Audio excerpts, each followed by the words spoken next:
This conference will Ladies now and be gentlemen. recorded. Yeah, and welcome to Network to Connect, a series of networking events organized by the corporate group that aims to provide a free networking platform to learn, network, connect, and collaborate for business growth. Don't forget to follow us on the social media, TCG social media, and we'll leave the question and answers maybe to the end of this session. We'll have plenty of time to take these questions, and people can post these questions on the chat, and we can take it at the end of the presentations and discussions. And we will send you also a follow-up survey on this session for feedback on this session after the event. And now our two speakers we have for today. And as all of you know, the invitation for the journey, the customer experience and journey session for today. So first of all, I would like to introduce Mr. Rowan Jackson as a strategy development and implementation specialist and executive team facilitator. He worked both as a consultant and a change management practitioner in companies.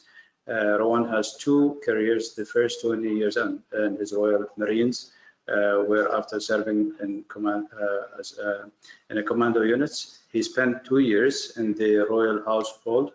After this, Her Majesty the Queen invested him and member of the Royal Victorian Order, and he's the chairman of the Promising Outcomes Limited.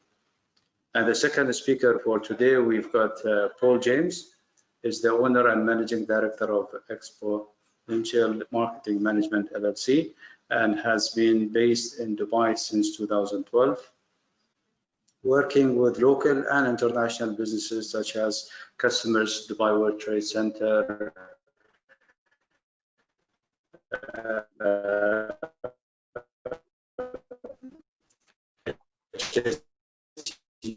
Fly Dubai, and so on.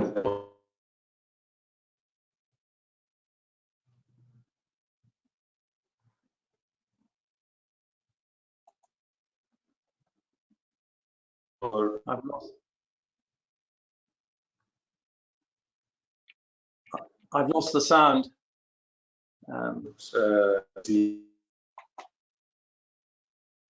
Customers in Saudi Arabia, like a Saudi Holland Bank, and which now is called SAP SA.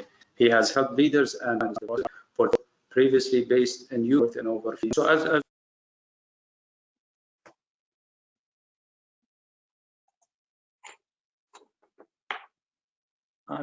hello.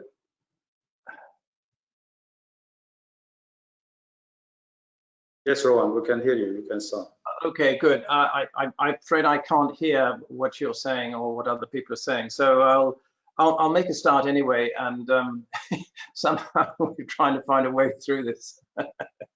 Good. Well, thank you very much for that introduction. That's very kind. As you say, there are people from all over the world who are joining this call, including from places like Japan and the United States. So we have a very international gathering. I'm going to make a quick start into what we're seeing happening in the world that is changing rapidly in front of our eyes. And the most important thing, I think, first of all, is to understand that expectations of customers of our organizations are all changing rapidly. And we're going to mention that in quite a number of different ways here. To begin with, I'd like to just mention a little bit about Promising Outcomes. We are a boutique and collaborative consultancy organization, and we combine unique research with hands-on change consulting. And included in that research that we have done is into what are the exemplary companies in delivering on the customer experience. So we have a background in that, and that involved over 400 companies. And if any of you are interested in discovering more about that research and would like to compare yourself to the exemplary companies, then we can talk about that later. We're the inventors of expectations theory-driven research into the customer experience, and we're also organizational development and change consultants, and we have presence in both in Europe, the United States, Asia, and in the Middle East. And on this screen, you can see the sort of organizations and industries that we work with. I'm not going to run with that. But over many years, we've worked in over 40 countries with a large variety of different organizations. I touched on the world is changing as we know it, and I'm going to hand over now to Paul to talk about what we're noticing about the change, and in particular, what are the sort of things that are coming out from the commentaries from various well-known organizations like McKinsey and Gartner and other people like from professors from Harvard Business School. One of the words that we're using, and we will use this throughout this talk, is the word is Darwinian, which is about survival of the fittest. So Paul, over to you. Thank you very much, Rowan, and thank you everyone for being here and persisting with the challenges. And Rowan, as you said, I'm going to take us through a little bit of context before you take us into the insights on expectations. So it is the survival of the fittest at the moment, and the gentleman here is Luke Johnson, a well-known private equity investor who wrote on the Sunday Times on March the 15th that it was now a matter of the survival of the fittest. And in particular, he said that the companies that are most at risk are the ones that have got pre-existing conditions like high gearing or heavy cash losses. And we've already seen some examples of victims. And I think the universities of Chicago and Illinois, together with Harvard Business School, said that in May that already 2% of American small businesses had failed and they weren't coming back. So if you're listening now, the good news is that you have survived so far, but the challenge is, how are we going to thrive? So Rowan's about to share some of the insights into customer expectations in a new way, and that's the centerpiece of what we want to put in front of you today.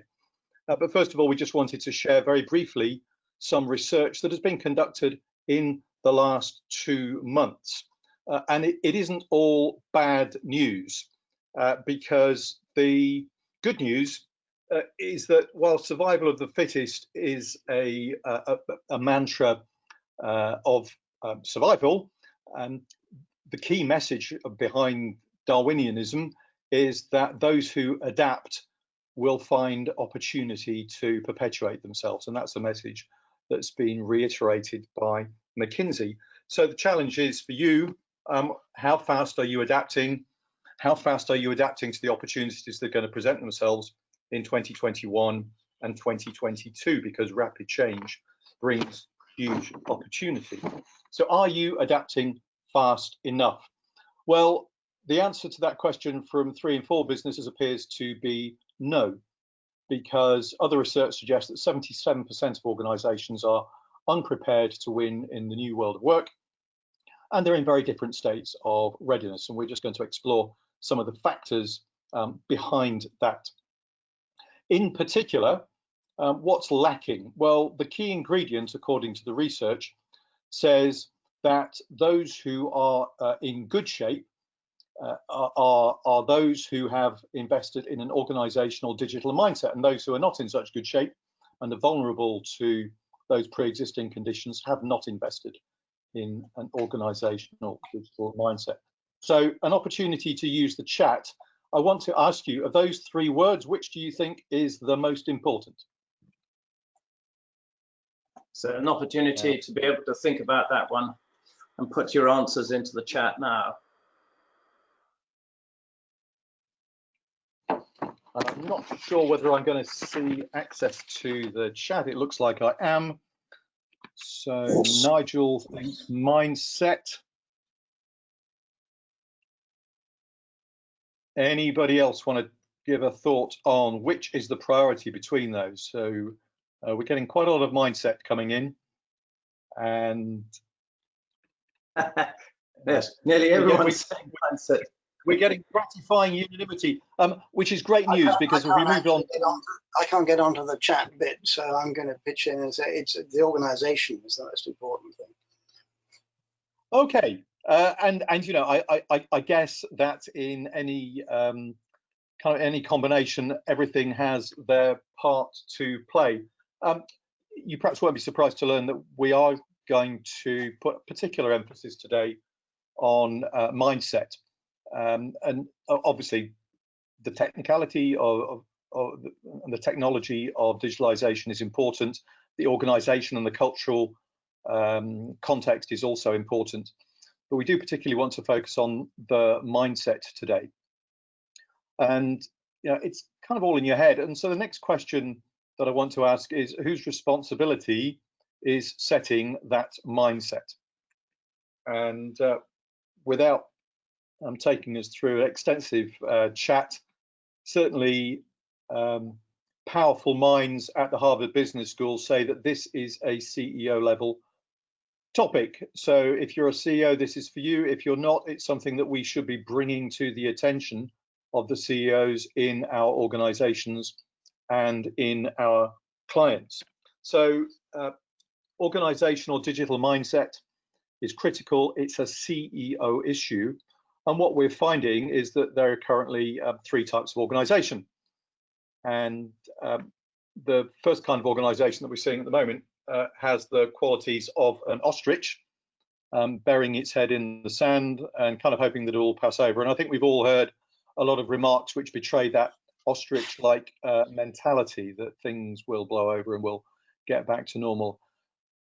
Other organizations are working incredibly hard, like ants, but they are sometimes showing the signs of being busy fools. They're working more intensively, greater efforts, but not really noticing the changes that are going on in the world around them.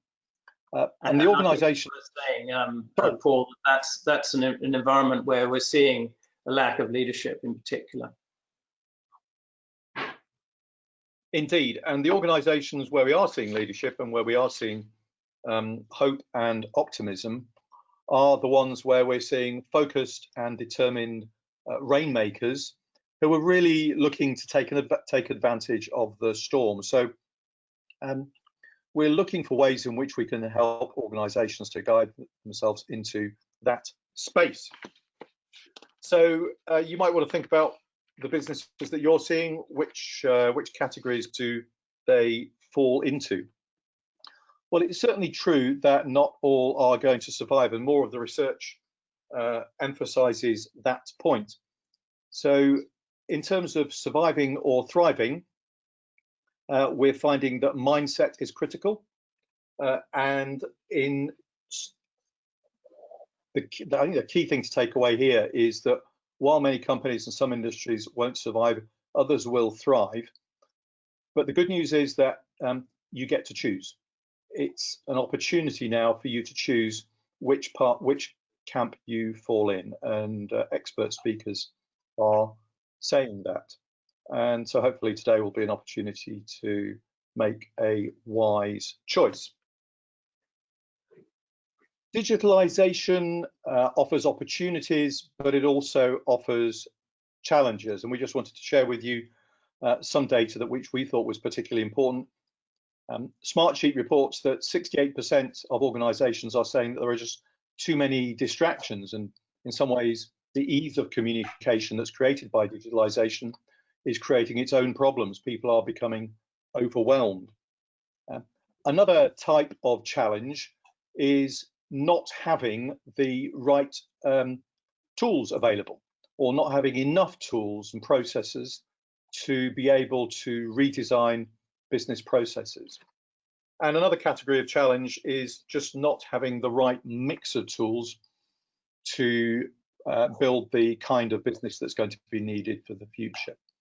So how do we make sure that we are using digitalization in the service of customer expectations and value? And that's really where we want to take the conversation today.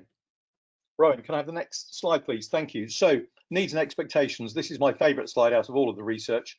And it comes from KPMG, whose research says that while many customers' needs have changed little, their expectations of how these needs will be fulfilled has changed dramatically and permanently. I think that's tremendous insight from KPMG. I don't think actually we need KPMG to tell us that. Our own experience tells us that, you know, we still want great services. We still want effective delivery of food we still want to have transportation, and it's how those needs are being met that's really changing so dramatically, and in many ways unsettlingly. So when we're going to talk about expectations today, it's going to be often about how the needs will be met.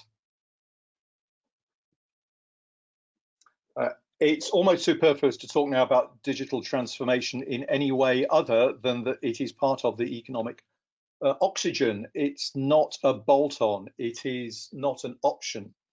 It is a requirement that digital be baked into the way that we do work. Again, professorial support for that point of view.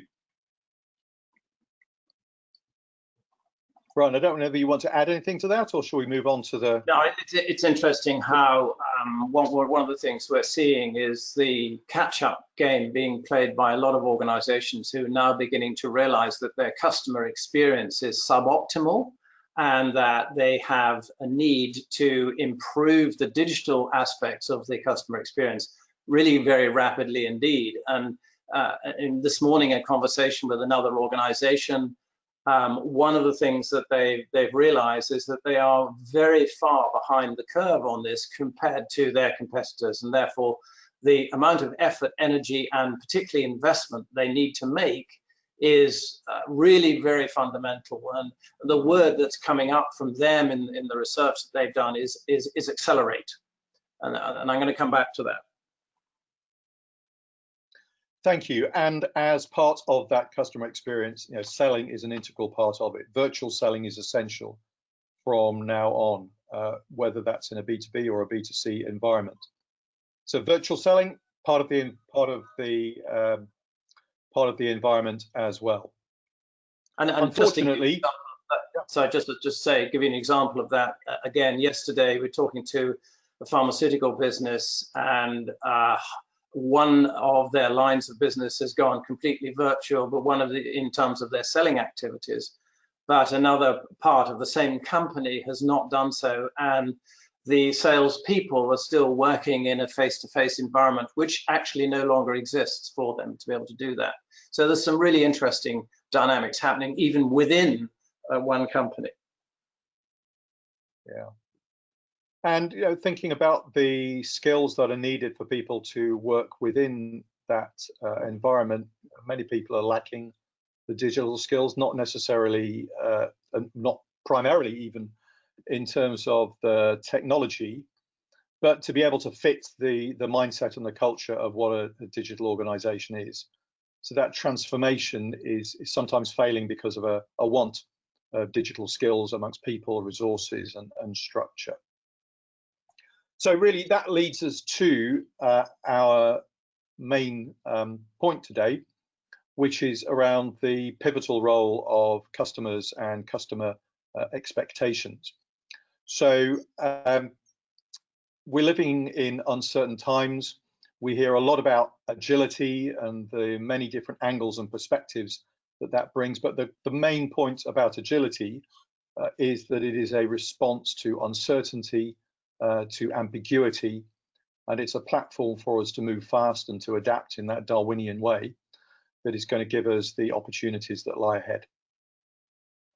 So with that, Rowan, I'm going to hand back to you and get all of this great information. About. Thank you, Paul. So thank you. That's great. The essential route here. Now we're talking about, so what can you do about this, and what does it mean for you? The essential route is through expectations, and I'm going to talk a little bit about that now.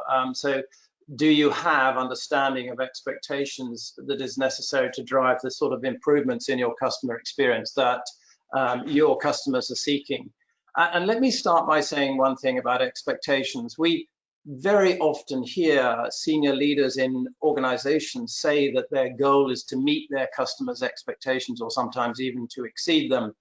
And one of the simple things that you can do if somebody says this to you, and so what are those expectations? And when we do that, we find that there's a blank look on people's face. They don't actually know. And so what the expression, we're going to meet our customers' expectations, has some depth to it. And if they haven't got the understanding of what those expectations actually are, they've got a problem. And so one of the things that we're going to focus on, so what does this mean? And if I come back to the Darwinian phrase here, survival of the fittest, what it means is that fit organizations are going to survive by accepting that actually the world has changed and moving on from there. We still see people talking about going back to what it was like before the end of last year and what business was like then. And unfortunately, almost certainly, every one of the major consulting firms that we've been studying and their reports actually shows that that's not going to be the case. Survival is therefore about being fit and moving from where we actually are today rather than where we were before. The second piece is about thriving. So can we gain more from this new environment? And what is your business doing to understand the environment where what we're saying expectations are radically different? And Paul touched on that. There's a really interesting piece here. And if I just take a simple example, the difference between needs and expectations is really fundamental. One has to understand that. If I take many of the doctors and nurses that are treating people as patients around the world today, before coronavirus, one of the things that they were expecting as patients to be able to do was to go and physically see a doctor or a nurse. Today, that's done on video calls or FaceTime or other electronic means. And so the need has not changed. We still need to see a healthcare professional. But what has changed is our expectations of actually how that will be done. So that's what I mean by expectations being radically different. The moment everyone knows that we can speak to a doctor or a nurse on a video conference, that becomes our expectation. I think the next thing is protecting ourselves by having agile and automation and digital to exceed the customer expectations in the customer experience. We know now that the customer journey is going to be radically different. If the expectations are different, so is the journey. And that's a really key aspect that we need to think about and what's going to change in that respect. And then finally, the success in the new world that we have going forward is really going to be based on three things. It's going to be based on digital transformation, how good are organizations at doing that. And what we know from the data is about 80% are not very good. Secondly, about a service quality approach rather than a product quality approach. And finally, about agile itself and change management. So what I'm going to talk about now is to take this to a little bit further level and to help you to think about what you might do in your organization. So where do you begin the journey improving your customer experience to stay ahead? And the very first thing is prioritizing investment in those vital few digital improvements that matter to your customers. Now, in order to answer the question, what matters to our customers, we need to be able to find out that. And so that's a fundamental step in the process. But what we are seeing is the organizations that are being successful are those which are prioritizing their investment in just those things that really, really count as far as their customers are concerned. The second thing is about using expectations as the basis for finding out what matters to customers. And here I'm going to say something which I'm going to ask you to think about quite deeply. You may be using customer satisfaction or Net Promoter Score or other techniques to do that. Unfortunately, satisfaction is now beyond its sell-by date. And the concept of satisfaction has been proven, in fact, many years ago, to be not a good driver of the loyalty that you want to help your business succeed and have your customers loyal to you through a great customer experience. And that was supported and reinforced by our own research into the exemplary companies. What does work is to use expectations to drive the design of the business model. So consumer expectations today are measured in minutes and not days, and that will help you to think about what do I need to do under the heading of digital improvement and the agile approach. And if you want to talk more in the question and answer about the difference between expectations and satisfaction, then we're happy to do that. The third thing is about establishing a consistent top-down, customer-driven digital transformation process. And this is one of those areas where it really is a top-down approach. What we're seeing is organizations who are very, very agile and digital are much, much more capable of driving the sort of improvements that they need. And thinking from a call I had this morning, the organization which is trying to implement digital is having some real challenges in this respect. simply because it doesn't have this top-down customer-driven digital transformation process in place. You'll notice that I use not just the customer experience here, but the SX, that's the sales experience, or the EX, the employee experience, and the AX, which is the account experience. These are areas which we actually focus on and we help organizations to measure. So it's not just about the customer experience alone, but that is part of the overall digital transformation process.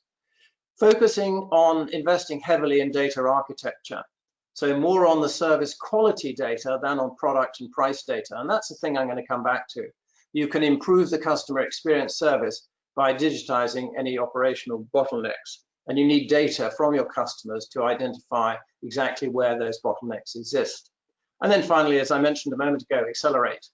A 4-stage roadmap to accelerate customer-driven digital transformation. And you need to be able to use cross-functional, multidisciplinary teams to drive that integrated customer experience. So that's the sort of the headline, the start point, if you like. So where does it actually take you? Let's have a look at growth through the customer experience. What does it mean? It's fundamental. You want your organization to grow cash, revenue, and profits. You know that that actually is driven by having loyal customers, and that the loyal customers are loyal because they have a positive customer experience. So far, so normal, and everyone knows this, at least we hope they do. What is really fundamental is you need to crack the loyalty code, and not all organizations have done that. So the loyalty code is about understanding your customers' expectations. It's not about satisfaction. Understanding how well you're delivering to those expectations, and really fundamentally diagnosing the areas for improvement accurately. And one of the things I need to say for those of you using Net Promoter Score, it's not a diagnostic tool. It doesn't tell you where you need to improve. So one of the things here is being able to use data from customers to understand what is the area you're going to invest your improvements in. That then gives you the chance to take improvement actions that matter most to them, and that will give you the loyalty and the positive customer experience that you're looking for. So let's have a look at what are the 4-stage route map for doing this. The first one, as you probably won't be surprised to hear, is actually understanding what those expectations actually are. I mentioned earlier that many organizations don't know, but you actually have to go and find out what they are. And that's a pretty fundamental step. It is a research process. You cannot do it yourself because of bias issues. So one of the things that we recommend is that you use an organization that can help you to do that. It is a specialist area and it requires people who know what they're doing. The second stage is then, having got those expectations, is to measure how well you perform against them. How well are we doing? And what are the gaps that we need to close? And that gap, that performance gap, is a really fundamental aspect of the whole process here. Once you understand the performance gap, then you can actually start to make improvement. And one of the things we know about organizations that do this really well is they have expert facilitators to help the leadership team to understand what they should be focusing on, and then for that team to decide the actions they need to take in a priority order. One of the things we know is that many organizations take on too much change, and that actually tends to have significant negative effects. The 4th stage is about change coaching. We know that in the change activity, navigating the change agenda and staying on track is actually quite tricky. It's where the rubber hits the road, and it's the hardest piece of all. So that's our 4-stage route map, if you like, to get the customer journey going a lot better. Let's have a look at what you must get in terms of data, what's absolutely necessary. And just to illustrate this, I'm going to show you what an expectations map is all about. When we said mapping them, a map is, of course, something that people help them to find direction. And what we're trying to do with our direction is to have a map which tells us what our customers are actually expecting. So the expectations in our map become the list of things that customers score our performance on all the time. And so we need to know what those expectations are. Back to the point I made earlier. Here's an example of an expectations map of some pharmaceutical company.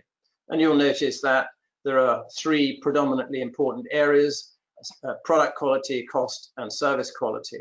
What was interesting about this company was that they thought that their clients cared about price and product, but discovered that service quality was the key. That was the thing that drove the customer experience. And fascinatingly, doesn't surprise us at all, because that's the experience that we have of collecting this data for over 35 years. So one of the things that I said earlier, service quality is pretty fundamental.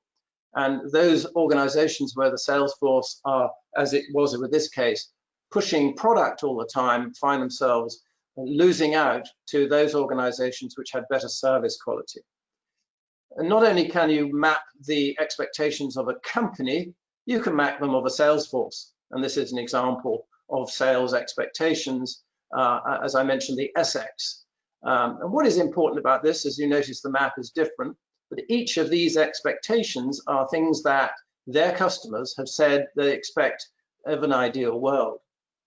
And in this particular example, this revealed skills and training needs and a model for performance reviews and sales recruitment.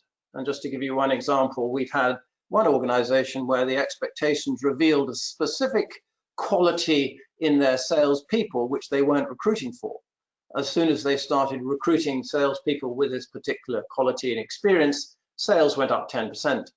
So understanding what your expectations are of your sales force, pretty fundamental. And particularly today, where virtual selling is now the norm and will become the norm even more so, understanding the expectations of virtual selling in sales is pretty important. So how do you take this? What do you use it for? This map can be used for a number of different things, and it sets the standards inside the organization. It can help you to think about, as we mentioned, how you recruit people. It can guide you on how you need to focus on the improvements. One thing about gathering expectations, which is very interesting, is that we sometimes do a little exercise with the leadership teams of the organizations we work with, and you could do this yourself, as you ask them to write down what they think are the expectations of your customers. And then we show them the actual expectations, and there's very often quite a big gap between the two. It's a little exercise which is fun, and it's also very well worth doing. Let's take this to the next step. Having got the expectations map, then the next thing you need to do is to be able to performance score against it. So measure your performance against those expectations. And what we're going to show you now is a totally new way of doing this that reveals unexpected priority areas for improvement. And those are the ones that, of course, which really do matter for customers. The important thing here also is to be able to recognize that the traditional way of scoring is not necessarily the best way. And this is an example of what we call single point scoring. You'll notice on this screen we have on the bottom 6 expectations. And by the way, in the surveys that we use, the expectations are used as the questions. The questions in surveys are not produced by the management team of the organization. They're produced by the customers or the employees if it's an employee survey. And in this example, you might say to yourself, on our 7-point scale, which are the ones we need to focus on? You'll probably decide it's those two, because they're the two lowest scoring ones. The challenge with this is that if you look at the one that's on the left, provide more than one fitness studio, this is a sports club with 4,000 members, you don't know whether 4.0 is a good score or not. So you actually need to go a little bit further and to introduce something called the zone of tolerance. The zone of tolerance is created by the customers, and it is shown here with these white bars. The top of the zone is the ideal score, and the bottom of the zone is the minimum acceptable score. So now we have a way of identifying exactly where our score is relative to what matters to the customer. And this helps us to be able to think about these things in a somewhat different way. You'll notice on the right here, there's one that is red, which is the score is beneath the minimum acceptable level. And that was an interesting one, because this was an expectation that the leadership team of this club did not expect. And there it is in color, telling them that actually their own decision making and fiscal control is beneath the minimum level of acceptance, and something that surprised them, not altogether surprising itself. What you can do with this is very interesting. Start to measure it. We measure the gap between the ideal and the actual score, and now we get a different sort of picture. The ones that are circled are the ones where actually they got the biggest gaps, and suddenly we're getting something which has got real meaning and real rigor behind it.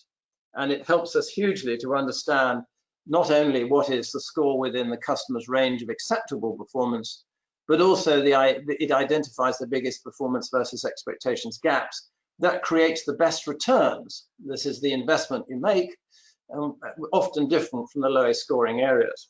So we're focusing on what matters most to customers, and we're seeking those vital few areas, not the many, that can be used for investment. If I take this one step further, and this is just one chart, that would be maybe a 3 or 4 like this, we can start to rank the gap scores from the worst to the best. And this is private banking, it's a sales relationship. And you'll notice that the clients of this private bank have said that they seek that the bank minimize staff turnover. That's the one where they've got the biggest gaps. So you would say, well, why does that matter to the clients? And it's a very simple way if you look at it in more detail. High net worth individuals, who are the customers of private banks, like to deal with a single person, and they like to brief and educate that person on themselves and their investments and their family and their wishes for the future. So if that person then is taken from them by leaving the bank and going maybe to a competitor, that upsets them considerably. And so one of the key things here is that they wish that the bank looks after their staff to the extent that they retain them, and that retains the customer experience and make sure that the journey that they get taken on is one that is smooth and easy for them. Very simple. Not so easy to cure, as you might imagine. This chart is used as the basis for a conversation. And it may be there are some things on this chart which would be easy and simple to implement and quick to do, and others will take a lot more effort and investment. So one of the things here is the leadership team will take this and decide where they're going to make their investments. There are other things that you can do with this, which is quite interesting. And this particular slide tends to get the CEOs of organizations quite excited because it's showing where they stand compared to the competition as seen by their customers. In the slide now, you've got the black ball, which represents the competitors, and this organization can now see that in some places they're doing better than the competitors, in others they're doing worse, and we use a slightly different color scheme. You can see that visiting clients regularly and responding quickly to requests, they're not doing so well, but know my business, offer objective advice and be flexible to my needs, they're doing better than the competition. Most CEOs really like this, and they want to have data that shows how well they perform against the competition, and it is relatively straightforward to do this, providing that we actually ask the customers about this. And one of the ways that this is done is because most of the customers of our client organizations are ones where they have experience of dealing with the competition. So it's useful to be able to do that. So you can quickly see how your scores compare and to how the customer has actually scored your competitors. Of course, the competitors don't know this is happening, so there's some very valuable competitive insight, which can be very useful, particularly for people working at the customer experience interface. And it also helps to think about how we can maximize our marketing, how we can do the best out of our sales, education and skills development, and how we can make sure that we differentiate ourselves from the competition. Where do you take this further? Well, there are some areas where there's some opportunities to dig deep into the data. So understanding the expectations is the fundamental start point. Where do we perform against them? And if we've got large enough responses in the surveys that we produce, then you start to get data which is really useful. And this is an example which, again, CEOs tend to like a lot because it shows how they're doing line of business by line of business against the competition. And if you look at the left-hand side of this screen, you'll see that line of business 1 against their primary competitors, they had a number of areas where they needed to improve, and they're shown in red or orange. But when the CEO and the leadership team discussed this, the CEO said to his team, what else do you notice about this? And they didn't understand his question. And he revealed to them that the key thing about this chart was that the majority of the scores here show no difference. They're all white. And he said what that means is that our customers are scoring us against the competitors basically on price. And that's how we see the conversation going with our salespeople. On the right-hand side, slightly different story, different line of business. And you can see that actually the right-hand side had what can be described as supply chain issues. And so there's a major disadvantages up here. So they put investment into improving their supply chain because they were promising in their sales activities that they would deliver in, say, 2 to 3 weeks, but actually delivering in 8 to 10. So it mattered to the customers that this was improved. And finally, I think one of the things that we need to stress is that there is a need here for the executive leadership team to get the feedback, the data, and have facilitation of working on the data, connecting the various stakeholders, identifying the areas for improvement in skills and processes, and connecting this to the digital action plan, which is necessary going forward into the future. This is then gaining buy-in and also agreement on the resourcing. And when you've got your digital transformation in place, you need the teams in place to be able to do it with a project management or program management office, and something called a war room, which I'm happy to talk about in the Q&A. And finally, identifying the people inside the organization who are the champions, the influencers who will help this change take place. The last step is also about recognizing that we need to monitor trends over periods. So this is an example of an expectation survey done over one period, and then in a second survey, the data shows that there are substantial improvements taking place over time. And so that's part of this executive leadership team activity, and it's the area where we very much focus on helping them to manage the change process through a facilitated 60, 90 day, 120 day implementation.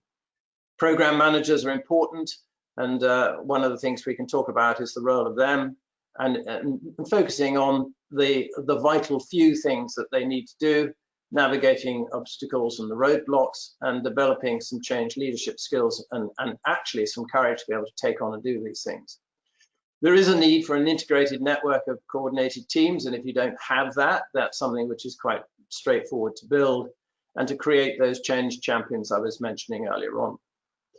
The focus here is embedding that customer-driven continuous improvements and guiding the transformation using the customer's data, as I mentioned right at the beginning. So that embeds the connectivity needed throughout the entire organization. So where does this take us? I'd like to give you a very quick rundown on an example of a company that did this. International sales organization, 12 countries, needing to integrate their operations better, lacking overall direction, no plan for differentiation, and a need to understand the performance of the sales force and their competitors. So the first step was to research their 44,000 customers across 2 lines of business, and that was done in 9 languages, and looking at the customer and the sales experience, and looking for areas for improvement and actions that could support the change. They ran a survey 3 years running. They focused on the customer and the sales experience, and they facilitated that with an executive action workshop each time in the 3 years. They supported it with high-level, high-quality communications, and the action plan was then devolved down to regional workshops. And in this case, this organization got a 10% improvement in sales, which was $80 million, and the return on investment for what they were doing was 200 to 1. Quite an impressive story, you might say. So that finishes my part of the talk. I'm happy to take questions, and Paul is as well. So let's hand over to you. And Paul, would you like to take us through any of the questions that people have been asking?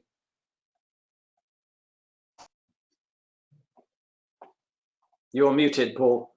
Thanks very much indeed, Ryan. Thank you.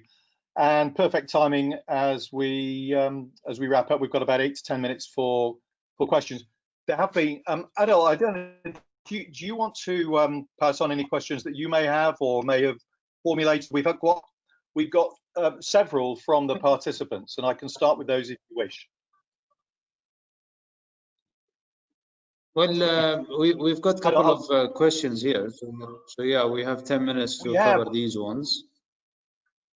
Yeah, we have a couple of great questions from Fernando, and both of those are around how do you go beyond customer experience in terms of reimagining new firms and new forms. So, Brian, I don't know if you want to take that, or do you want me to pick that up? Yeah, no, I'll take that. That's it's a good question. One of the key things that we do in the expectations gathering activities, we're not asking people for customers of an organization what do they expect today. We're asking them what is the ideal, and one can go into that in a little bit more depth if you'd like to. The importance here is people very much have a sense of what is ideal, and very often that ideal is future focused.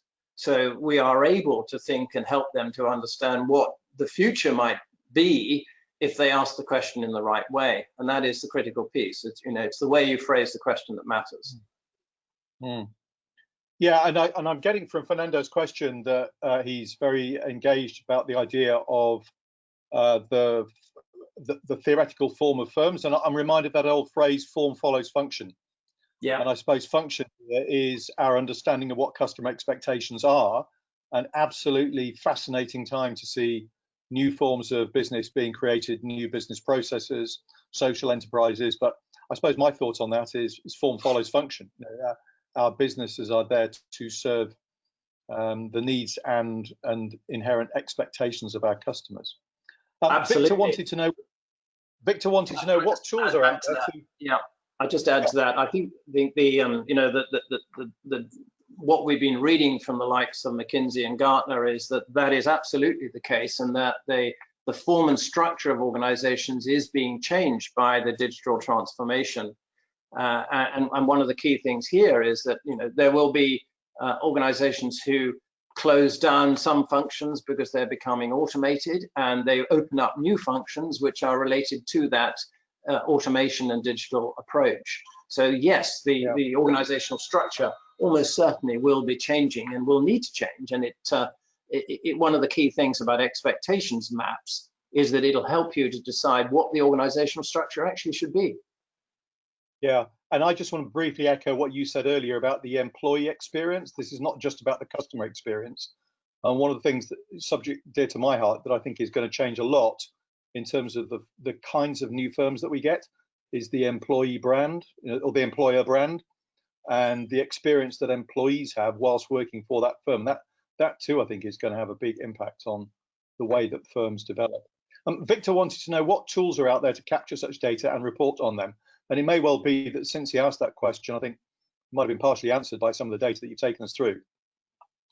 Yes, the tools are at the moment done by a number of professionals in this area because it's very specific. They are, what we are noticing about that, the interesting thing is that we're noticing that quite a few of these are being digitized as we speak. And importantly, understanding customers' expectations at the moment is qualitative research.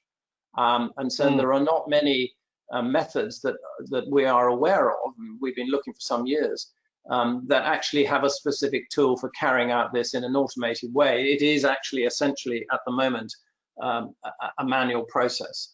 Of course, it uses a minimal amount of surveys, but it is actually basically a manual process until it gets automated. But one of the challenges about automation is because we're taking what people say, their words, and expressing them the way they express them, and there's all sorts of challenges of that with linguistics and different languages. One of the necessities is to use artificial intelligence to do the analysis. And we can talk more about that offline if people would like to learn about that. Yeah, and Rowan, there are 3 or 4 questions. I'm going to try and get through them really quickly because we've only got a couple of minutes left.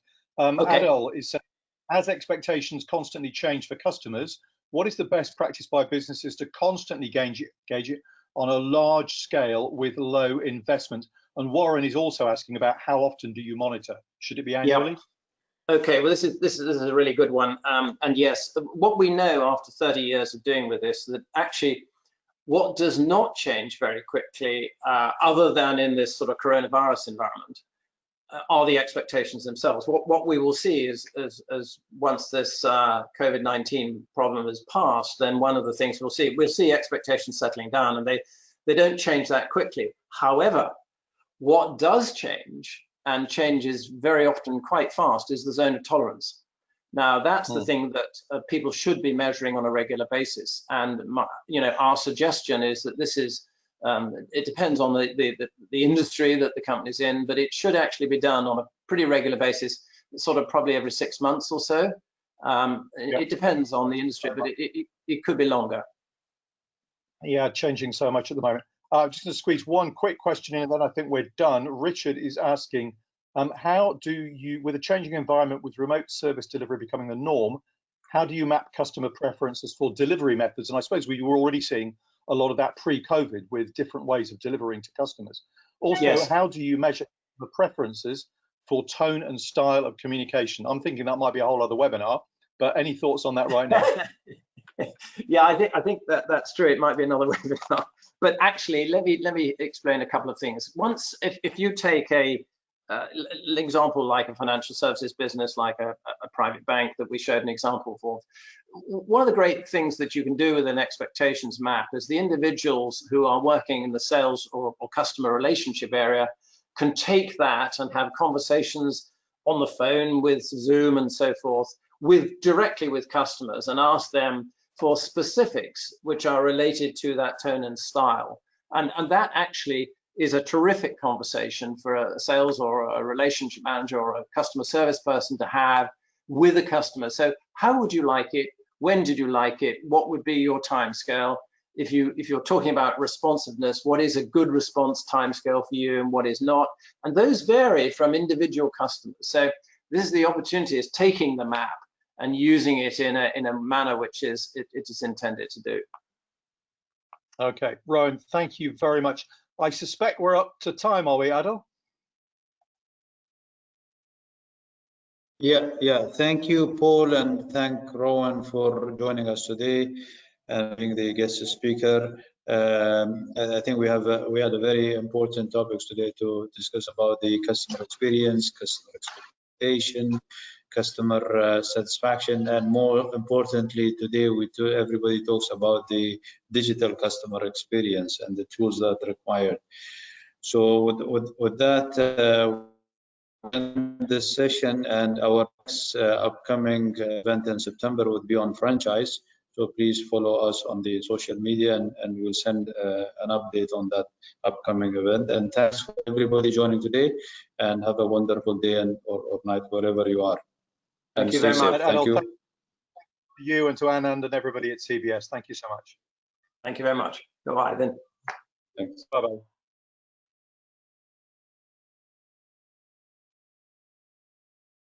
Thanks very much.